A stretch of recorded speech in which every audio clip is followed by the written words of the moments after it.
Que a graça de nosso Senhor Jesus Cristo, o amor do Deus Criador e a comunhão do Santo Espírito sejam conosco. Amém. No domingo passado, um cheiro muito especial tomou conta do nosso templo. O cheirinho de pão sendo assado no forno. No culto da família, nós falávamos a respeito de compartilhar a generosidade de Deus, tema do ano da ISLB para 2025.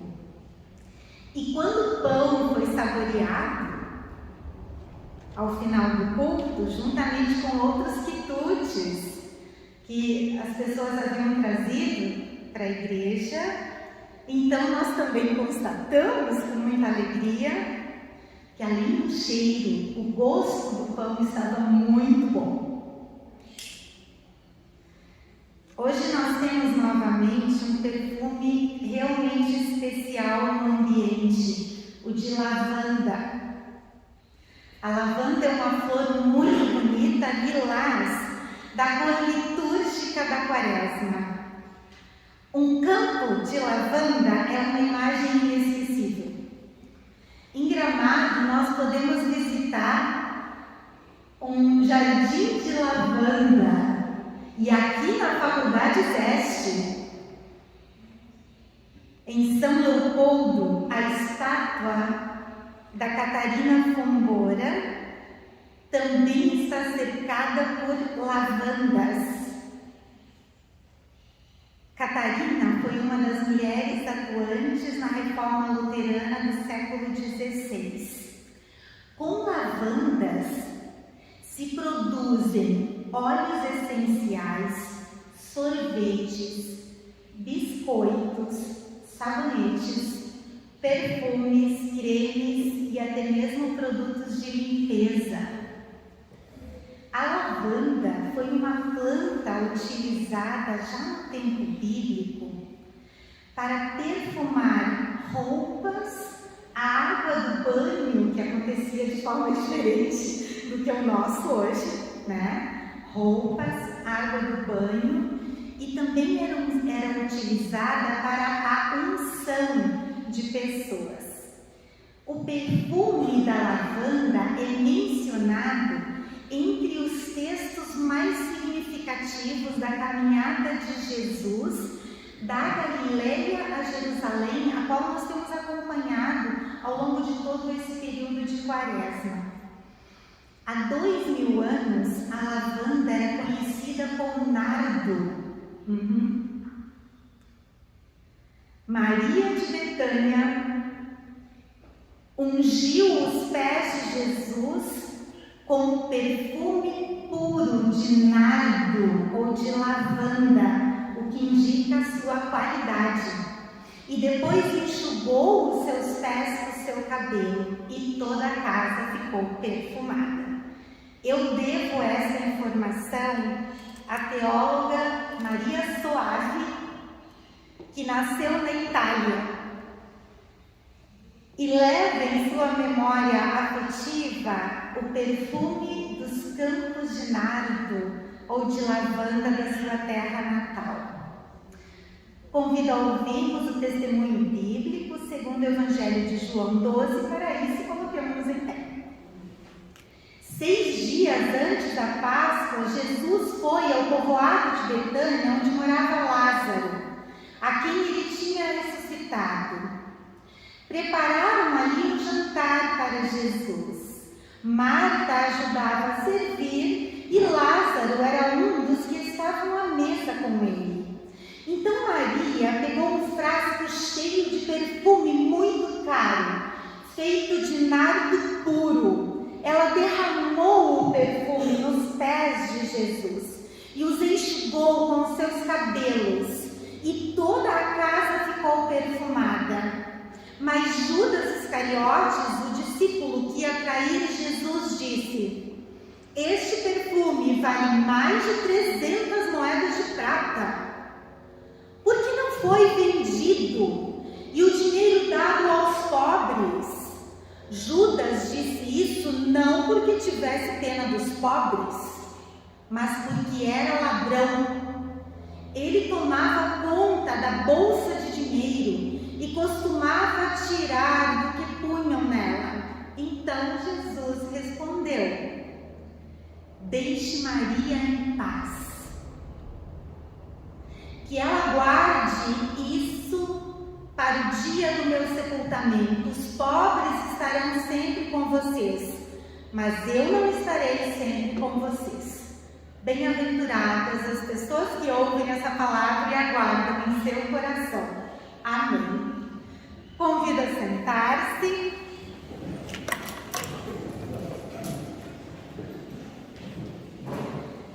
Jesus aceitou um convite para jantar na casa de Marta, Maria e Lázaro, uma casa que ele frequentou muitas vezes no povoado de Betânia, a apenas 3 quilômetros de Jerusalém.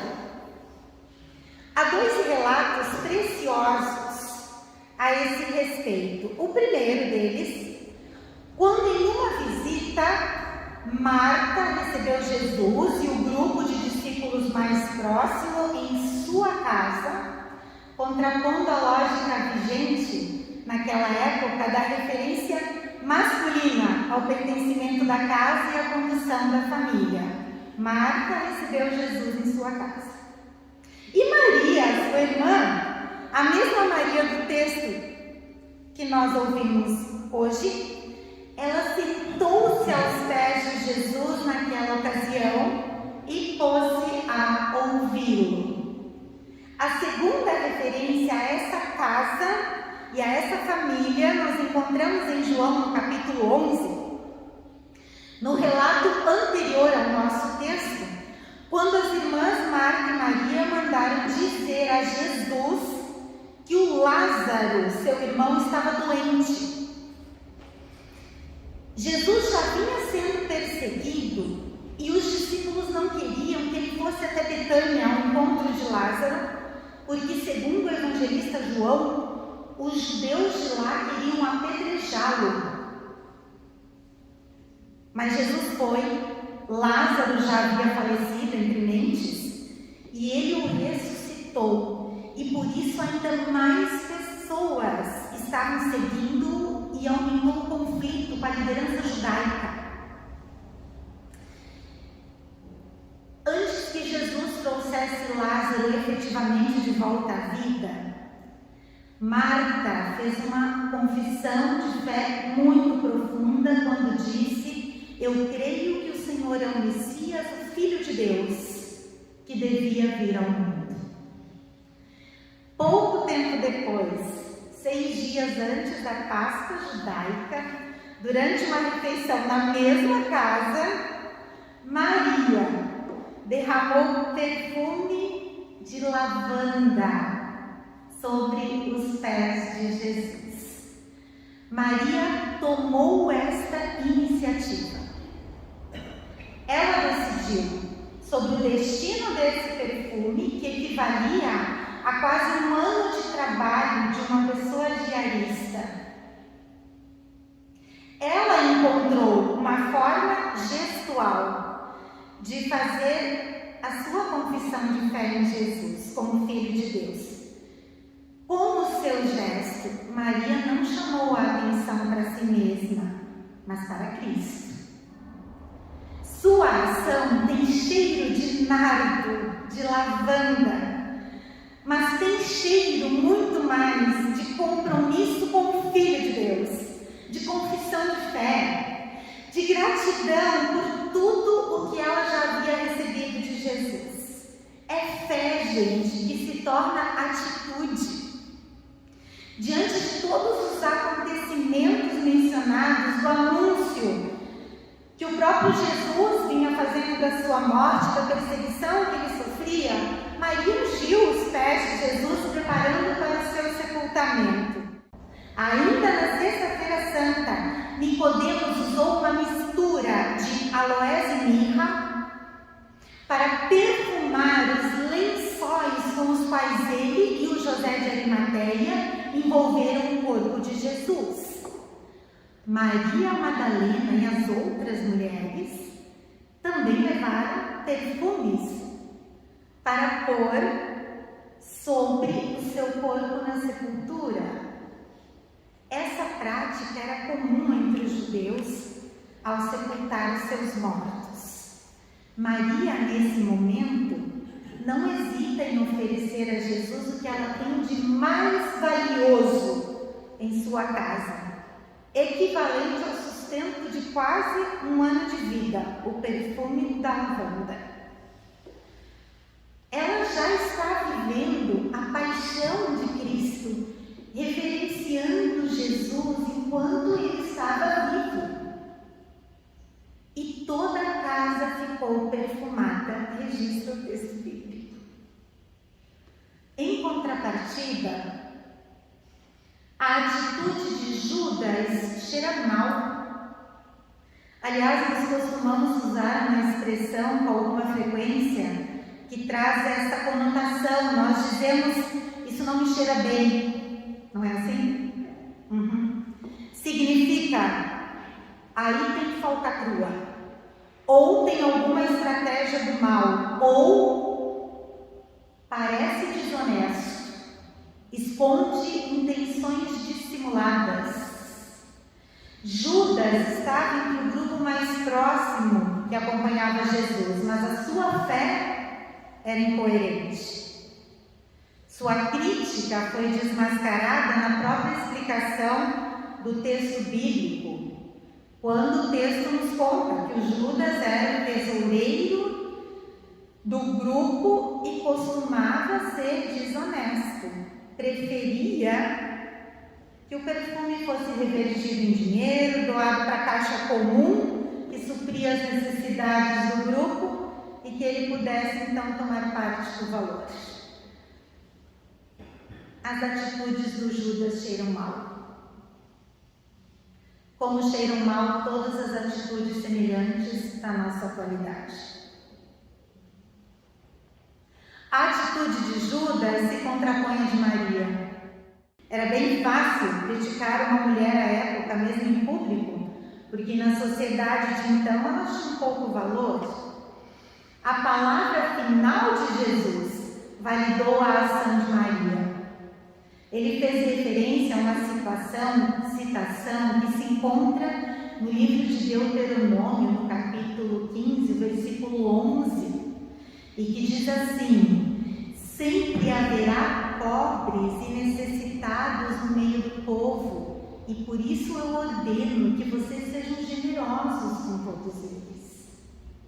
Mas naquele momento, Maria soube priorizar, pois Jesus ainda estava com elas e eles, e Jesus reconheceu isso. Jesus possibilitou a Maria, aqui, já naquela ocasião anterior, em que defendeu a sua iniciativa de ouvi-lo falar, o que uma teóloga, a Elizabeth Schissler Fiorenza, denomina de discipulado de iguais. Discipulado de iguais.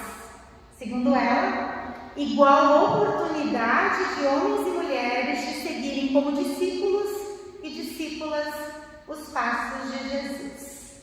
É importante refletir a respeito quando ainda há tantas igrejas que não ordenam mulheres no mundo. Eu encerro. Nós já estamos no 5º domingo da Quaresma. Mais 7 dias. E nós iniciaremos as celebrações da Semana Santa. A atitude de Maria é exemplo a ser seguido.